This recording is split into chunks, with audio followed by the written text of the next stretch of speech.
performance. Nothing else is there. Stand out. So it's start really good, super important. So the story of the game is the story of the game, but the story of the game could have been completely different if we don't start like we start, I would say. So that's how it is. You have try, we always try, we don't do always, but we try to give a game a direction, and this direction was clear and obvious in the beginning. And then we have chances, we miss them, we score goals, should have scored more, miss a penalty, go in half time and can show the boys when Chelsea came out, when Chelsea played through us, why and where and how we can do that even better. But 2-3 situations where they press out with Diogo instead of Dom, and then they pass around us and go through, and then you have to do a lot of work to sort that out. In that moment, we could do that, but the game felt in the first half more dominant than it actually was, like possession-wise, and that's an interesting insight. And then it was clear we have to do the right things again and again and again. It's what we did, and then we change. And maybe take tonight the two best performers. They performed already well, but with Joey and Connor, we take them off because they played now an awful lot of games, and we have Robbo and Trent on, and they need rhythm. So it's like you bring them. Obviously, the goal we didn't concede because of that, but that was the period when they all of a sudden. Now with Nkunku and stuff like that, when it all of a sudden came through and we had to defend slightly deeper and a bit different. But then we controlled it again, and that's the most important stuff. Not about that you get through this super convincing and with no problems. The opponents are too good for that. And that's why I'm super happy with the performance, just because we had problems, we overcame them, and a lot of good moments. I know we spoke about Connor in the build-up to the game, but it's 2 man of the match performances on the bounce now. 2 assists, his first goal for Liverpool. And I know even looking ahead to the Arsenal game that you're factoring in that Trent's coming back from an injury, but it's a nice problem to have, certainly, isn't it, given the form? There's no problem. I shouldn't phrase it as a problem, sorry, but it's a good. Situation. There's no situation. It's just it's just how it is. So so now we finally realized we had 7 games in January with 11 days off in between. I don't know how we fitted them in, but obviously we had to start 1st of January in 06, but then lost it in between. And we couldn't have put the string of results together we had without the boys, without the kids. Because without Kwanzaa, no chance. We have both left backs out, Trent out, midfielders out, so all these things. Midweek we played with James McConnell on 6, and he played extremely well.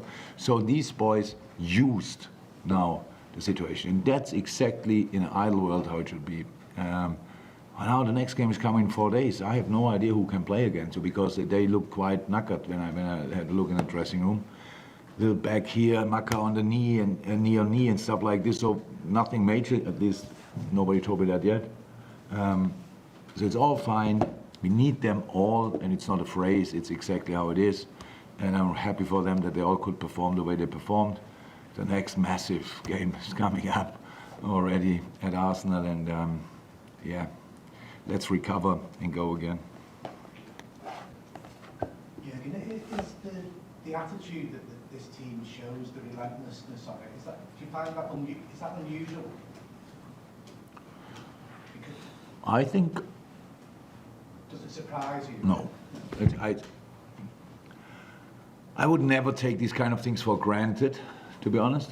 But I would really, look, nobody spoke to, even you didn't ask me after a United game if I loved the attitude of this team. We played 0-0 at home, it's like everyone sits here like, what's that? Football without goals, and why watch it? Stuff like this. The attitude that game was absolutely exceptional.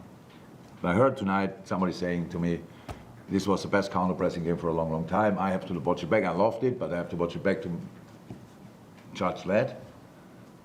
I loved the United game for the counter-pressing, to be honest. But it's like attitude is not our problem. Attitude is something we can expect. Attitude is created by the culture. Attitude is created by the crowd. Attitude is created by pretty much everybody around the team. Attitude will not be the issue of this team. This team is full of joy and full of excitement and all these kind of things. That's really cool. The problem is, a lot of other teams in the league are exactly the same. Not exactly the same, but have the same attitude and go for it and will not stop and these kind of things. So that's why, if it asks me now, are you happy with that? And now we can, if we finish 7th, no problem, big success. Yeah, then we can say this is a wonderful, but we have to. It's not only about what we can, we have to as well. And that's what we do. And yeah, I said it before, I love pretty much everything about the team. And the best thing is that there's a lot of talent there and we mix it up. There's a lot of potential there and we mix it up with attitude and that makes quality. And the more often we do that, the more often we have a chance to win a football game. Conor Bradley's had a ridiculously good January. Did you always know that he would be this good? Yeah, I know it for a while because in the left ear is Pep Linders and the right ear is Vitor Matas, and they telling me, I remember Pep sits in my office and says, I put both hands in fire. But I loved him from the first day. It didn't need a lot of convincing.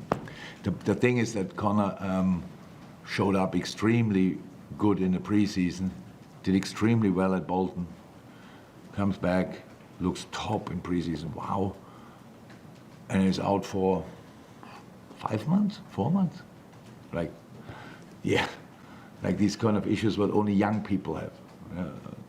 But thank God then time can sort it. In our age it will not get better, but in that age group it gets better. So and since he's back, it's a joy to watch him, and it's all credit to the academy because, as I said, Conor, Sherrell, James, Bobby, and the others we don't have to mention it, but it's top. Kate Gordon coming back after a long injury, even longer. Stefan Budget is still out with these kind of thing. It's not cool, but we were counting with Stefan before the season because we knew how good he is.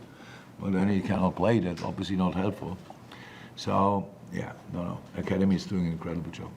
Chris, thank you for that. Yeah, you mentioned a few weeks about how lucky Darwin is means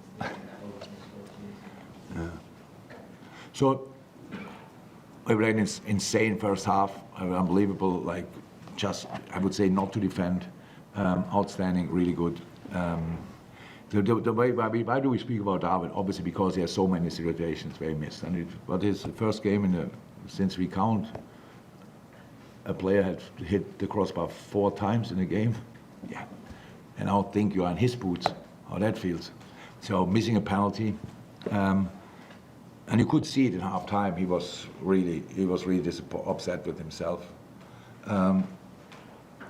Then missing the header from close range. But then setting up a goal. He stays in the game. There was never a striker who barely could walk and everybody asked, what is he doing? And became then the final picture of himself. But this is the way how it works. It's just crazy that he creates that many. Imagine for a second he would take them all. The numbers would be absolutely insane to the extent where you wouldn't understand it anymore. So it's normal. For us it's important because we score 4 goals. Who cares if we could have scored a 5th or 6th? It's really not important. We need to win football games. And he will score, and he scored already. And setting up then in a really important moment, the 4th goal, because there's 3-2 or 4-1, that's a big difference. That makes him really the player he is for us. And the rest will come, definitely.